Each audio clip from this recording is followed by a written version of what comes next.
दोस्तों, क्या आप जानते हैं हमारे सूर्य का असली रंग क्या है? मुझे पता है आप में से ज्यादातर लोगों का जवाब पीला, लाल या नारंगी रंग होगा, लेकिन ये सच नहीं है। सूर्य का असली रंग सफेद है, जिसे आप सिर्फ स्पेस में जाकर ही देख सकते हैं। अब ऐसा क्यों? ये हम आपको वीडियो में आगे बताएंगे और साथ ही आपको सूर्य की एक ऐसी सैर पर लेकर चलेंगे जहां से आप इसे एकदम करीब से देख पाएंगे। इसलिए वीडियो को अंत तक जरूर देखिएगा। साथ ही अगर आप चैनल पर नए हैं तो स्पेस से जुड़ी ऐसी ही कमाल की वीडियोस देखने के लिए इसे सब्सक्राइब भी कर लें। दोस्तों, सूर्य के रूप में यह विशाल आग का गोला पिछले करोड़ों अरबों सालों से हमारे पूरे सौर मंडल को रोशनी और हमारे पृथ्वी को जीवन प्रदान कर रहा है। जी हाँ, आपने बिल्कुल सही सुना। अगर सूर्य को हटा दें तो पृथ्वी पर जीवन की कल्पना भी नहीं की जा सकती। सूर्य हमारे सोलर सिस्टम का केंद्र तो है ही, साथ ही ये हमारे लिए ऊर्जा का भी इकलौता स्रोत है। ये इतना चमकदार है कि पृथ्वी से 14 करोड़ 95 लाख किलोमीटर दूर होने के बावजूद भी हम इसको नग्न आंखों से नहीं देख सकते। वैज्ञानिक बताते हैं कि सूर्य का जन्म आज से करीब 4.6 बिलियन वर्ष पहले स्पेस में मौजूद मैटर के ग्रेविटेशन कोलैप्स की वजह से हुआ था। इससे पहले ये बस एक विशाल मॉलिक्यूलर क्लाउड था, लेकिन धीरे धीरे ये मैटर एक केंद्र में जमा होता गया। इसने सूर्य का रूप ले लिया। साथ ही बाकी का जो हिस्सा बचा हुआ था, उससे सौर मंडल के दूसरे ग्रहों का निर्माण हुआ। इसलिए सूर्य को हम अपने सौर मंडल का पिता भी कह सकते हैं। सूर्य के केंद्र में जो मौजूद इसी मैटर की वजह से इसके अंदर न्यूक्लियर फ्यूजन की प्रक्रिया का जन्म हुआ। आज के जिस सूर्य को हम हर समय गर्म और चमकते हुए देखते हैं, ये इसी न्यूक्लियर फ्यूजन प्रक्रिया का नतीजा है।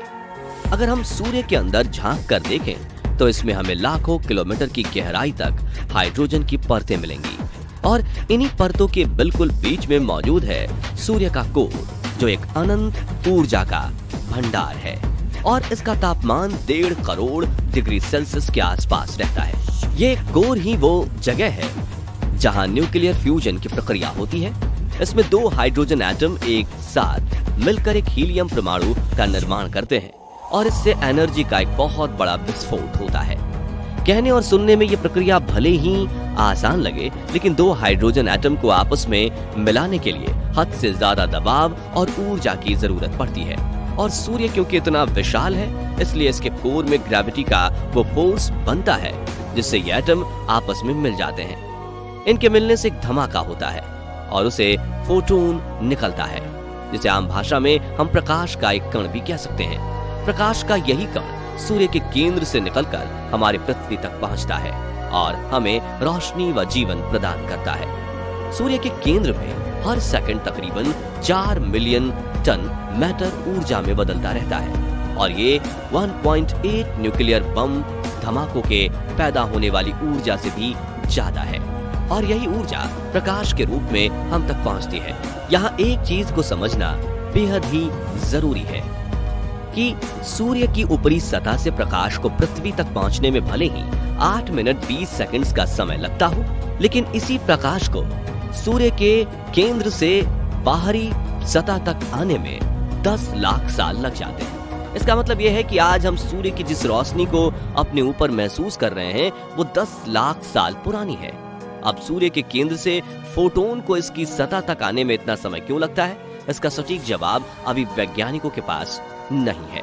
हाँ, लेकिन इतना जरूर है कि अगर ऐसा ना हो तो हमें जीवन देने वाला सूर्य का यह प्रकाश ही हमारा विनाश कर देगा।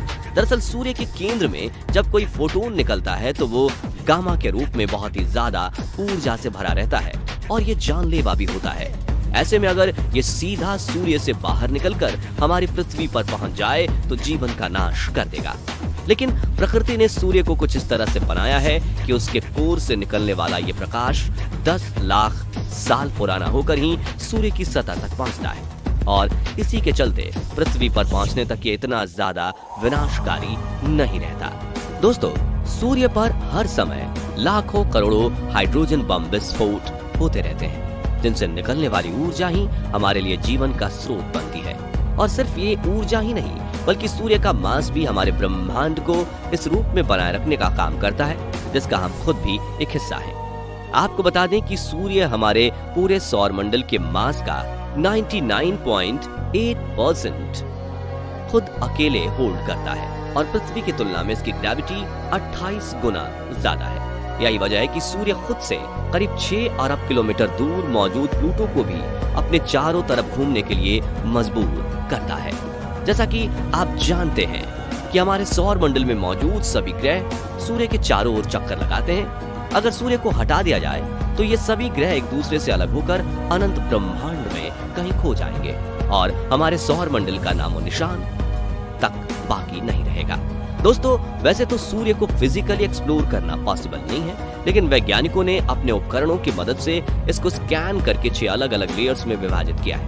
इसमें सबसे पहली लेयर सूर्य की कोर के बारे में तो हम आपको बता ही चुके हैं। वैसे इसके आकार की बात करें तो यह कोर हमारी पृथ्वी से तकरीबन 1000 गुना बड़ी है। इसके बाद इसकी अगली लेयर है रेडिएटिव जोन, आयोनाइज्ड हाइड्रोजन और हीलियम एटम्स से भरी हुई है।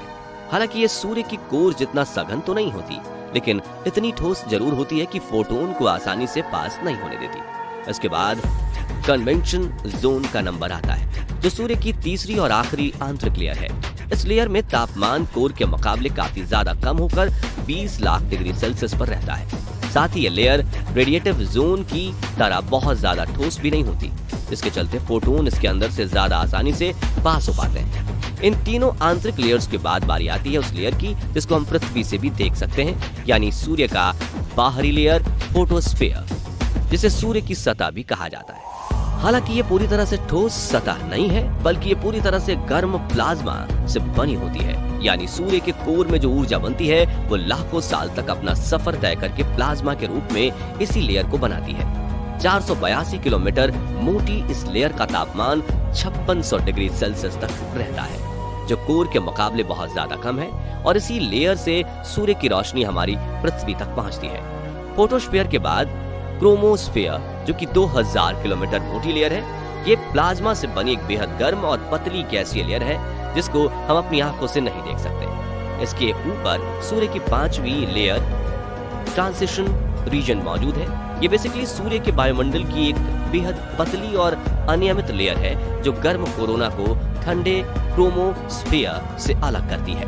यानी कोरोना सूर्य की सबसे बाहरी लेयर है जो लाखों किलोमीटर तक फैली होती है। इस लेयर को सूर्य ग्रहण के समय आराम से देखा जा सकता है, जो सूर्य की गोल आकृति वाली सीमा से बाहर प्रकाश के बड़े बादल या धुएं के जैसी दिखाई देती है। इसके अलावा कोरोना लेयर को क्रोनोग्राफ की मदद से भी बहुत आसानी से देखा जा सकता है। इस लेयर की अजीब बात यह है कि अंदर की तरफ तो इतनी गर्म नहीं होती, लेकिन बाहर की तरफ इसका तापमान 11 लाख डिग्री सेल्सियस तक पहुंच जाता है, जो सूर्य की सतह यानी फोटोस्फीयर के तापमान से करीब 200 गुना ज्यादा है। अब उस सवाल पर आते हैं जो हमने वीडियो की स्टार्टिंग में आपसे पूछा था कि सूर्य अगर सफेद है तो यह पृथ्वी से पीला, लाल या नारंगी क्यों दिखाई देता है।